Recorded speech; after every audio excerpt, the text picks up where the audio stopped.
नमस्कार और मेरे इस YouTube चैनल में आपका स्वागत है। आज के वीडियो में मैं और एक राम रक्षा स्तोत्र का प्रभाव या चमत्कार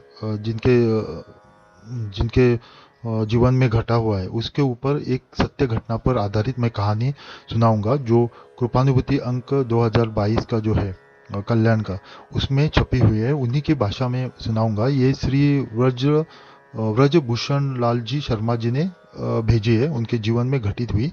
और राम रक्षा स्तोत्र का उनके जीवन में कैसा चमत्कार हुआ, कैसा प्रभाव हुआ, उसके ऊपर ये कहानी है।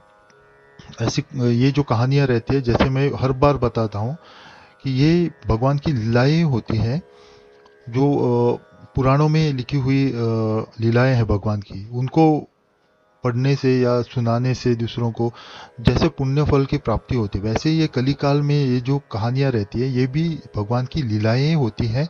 इनको भी पढ़ने से या सुनाने से पुण्य फल की प्राप्ति होती है। इसलिए अगर आपको मेरा ये चैनल पसंद आया तो आप इसको ज़रूर सब्सक्राइब कीजिएगा। ऐसे कहानियों को ज़रूर शेयर और लाइक कीजिएगा, ताकि दूसरों को भी इसका फ़ायदा हो जाए, उनके मन में भी भक्ति भाव निर्माण हो जाए और इससे आपको भी पुण्य फल की प्राप्ति हो जाए। और जाते वक्त ज़रूर आप कमेंट बॉक्स में अपने इष्ट देवता का नाम लिख के या मंत्र लिख के जाइए, या किसी भी देवता का नाम मंत्र लिख के जाइए, क्योंकि जो भी पढ़ता है उसको तो पुण्य फल मिलता ही है। आपको भी उसको पढ़ाने से पुण्य फल प्राप्त होता जाता है। तो कहानी शुरू करते हैं। कहानी का शीर्षक है राम रक्षा स्तोत्र का प्रभाव। ये श्री व्रजभूषण लाल जी शर्मा जी ने भेजी है, उनके जीवन में घटित हुई। उन्हीं की भाषा में जैसे छपी है वैसे ही इस प्रकार है। 14 जुलाई 77 की बात है। मैं 8:30 बजे की बस से नालागढ़ से अपने प्रसाराधिकारी कार्यालय बरोटी कला औद्योगिक क्षेत्र जा रहा था। तेज बरसात हो रही थी, जिससे मार्ग में पड़ने वाले खड्डों में पहाड़ से पानी भरना शुरू हो गया था। बस दो खड्डे पार कर 10 किलोमीटर पर रास्ता नाम के खड्डे में जो ही रत्ता नाम के खड्ड में जो ही पहुंची कि पहाड़ से आने वाले पानी का वेग तीव्र हो गया। बस रुक गई, पर पानी का वेग और बढ़ाव इतना बढ़ा कि बस में पानी भरने लग गया। बस की सीटें बाहर पानी में बहने लगी। बस बस में हम कुल 17 यात्री थे, जिनमें एक वृद्धा महिला भी थी। हम सभी जल समाधि में निमग्न हो जाने की आशंका से मृत्यु का दृश्य देख रहे थे और हृदय थर थर कांप रहा था। कोई उपाय नहीं सूझ रहा था। निदान हारे को हरि नाम याद आया। सबने राम नाम का अवलंबन लिया और रक्षा के लिए आर्त पुकार की। मैं प्रतिदिन राम रक्षा स्तोत्र का नियमित पाठ किया करता हूँ, अतः बस में घुसे जल से विनियोग कर उसका पाठ करने लगा। तब तक बस में ही छाती भर पानी भर गया। सब यात्री ड्राइवर की खिड़की की राह से बस की छत पर चढ़ गए, किंतु पानी बढ़ता ही जा रहा था और मूसलधार वर्षा की गति में मंदता नहीं आ रही थी। हम सभी जीवन से निराश हो चले थे, पर हरि कीर्तन चल रहा था। महात्मा तुलसीदास जी ने बहुत ठीक कहा है, आरत पाल कृपालु जो रामु जेहि सुमिरे तेहि को तह ठाड़े।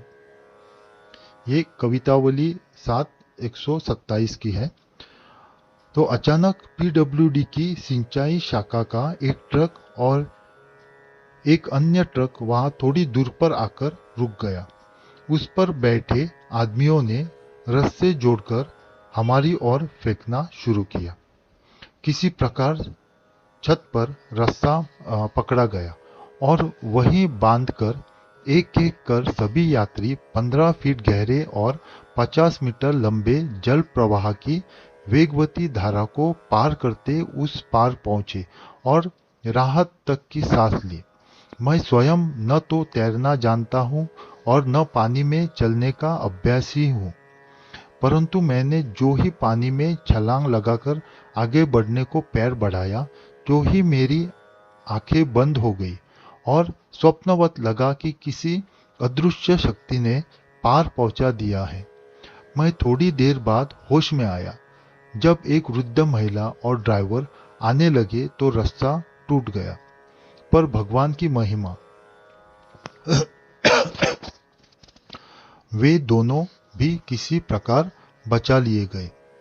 फिर दो फरलांग की दूर पर स्थित आयुर्वेदिक चिकित्सालय में वैद्य श्री कलीराम शर्मा ने समुचित उपचार की व्यवस्था कर उन्हें स्वास्थ्य लाभ कराया। सभी यात्रियों के पार हो जाने पर बस पानी में बहती हुई अदृश्य हो गई। हम सभी यमलोक जाने से बच गए। भगवान की कृपा का वर्णन कौन कर सकता है। राम रक्षा स्तोत्र और भगवान के नाम संकीर्तन के प्रभाव से हम सब उस दिन भगवत कृपा प्राप्त कर मृत्यु के मुख से जाने से बच गए। देखा, ये बहुत ही रोचक कहानी है, श्री व्रजभूषण लाल जी शर्मा जी ने भेजी है। उन्हीं खुद की जीवन में घटित हुई। ऐसे बहुत से लोगों के जीवन में भगवत कृपा की ऐसी सत्य घटनाएं घटी हुई है जो बहुत ही रोचक रहती है और भक्ति बढ़ाने वाली रहती है। इसीलिए ऐसी जो लीलाएं रहती है वो खुद भी रोज सुनना है। जब जब आपको लगेगा कि भगवान पर से विश्वास उठ रहा है, आपकी भक्ति नहीं हो रही है, जैसे आप चाहते हो वैसी भक्ति नहीं हो रही है, तो आप ऐसे कहानियों को रोज पढ़ा कीजिए। जैसे आप पढ़ोगे, जिनके जीवन में ऐसी घटित सत्य घटना आप जब सुनोगे, आपके मन में भी भगवत भक्ति फिर से जागृत हो जाएगी। इसीलिए ऐसे कहानियों को रोज सुनना चाहिए, दूसरों को भी सुनाना चाहिए। ये जैसे मैंने बताया, ये भगवान की कलिकाल में लीलाएं हैं, तो इनको भी ऐसे दूसरों को भी सुनाना चाहिए, क्योंकि इससे आपको भी पुण्य फल की प्राप्ति होती है और उनको भी उनके जीवन में भगवत कृपा प्राप्त होती है। आगे भी मैं ऐसी सत्य घटना पर कहानी लेते आऊँगा।